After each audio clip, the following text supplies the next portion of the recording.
Oke, hari ini kita akan bahas pertanyaan penting. Bolehkah dokter menolak memberikan surat sakit?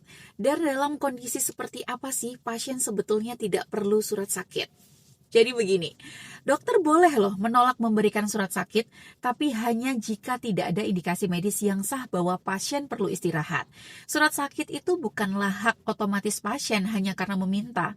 Jika kondisi pasien tidak membutuhkan istirahat, dokter dapat dan harus menolak pemberian surat itu agar tidak mengurangi integritas profesi.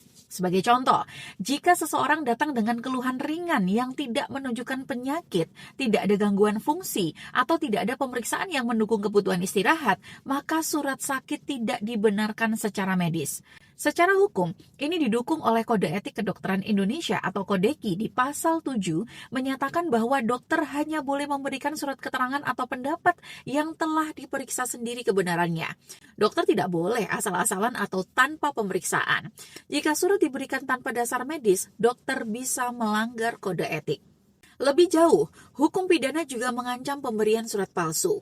Pasal 268 KUHP menyebut bahwa siapapun membuat surat keterangan dokter yang palsu atau memalsu bisa diancam pidana penjara hingga 4 tahun. Perlu juga diingat, dokter tidak boleh menolak pasien dalam kondisi darurat. Dalam Undang-Undang Kesehatan, fasilitas pelayanan kesehatan dan tenaga medis wajib memberikan pelayanan pertama pada pasien dalam keadaan darurat dan tidak boleh menolak hanya karena alasan administratif. Jadi, rangkumannya adalah: pertama, dokter boleh menolak surat sakit jika tidak ada alasan medis untuk istirahat.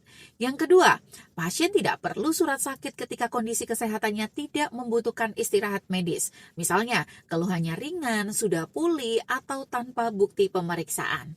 Tetapi dalam kondisi darurat, dokter tidak boleh menolak menangani pasien, apalagi mengabaikan kebutuhan untuk tindakan medis. Dan dokter juga harus selalu memberi surat sakit berdasar pemeriksaan dan tidak boleh sembarangan karena konsekuensinya bisa pelanggaran etik atau pidana. Jadi ingat ya, surat sakit bukan hanya sekedar izin, melainkan keputusan medis yang harus dipertanggungjawabkan. Dan dokter punya tugas menjaga integritas profesi, bukan memenuhi permintaan tanpa dasar.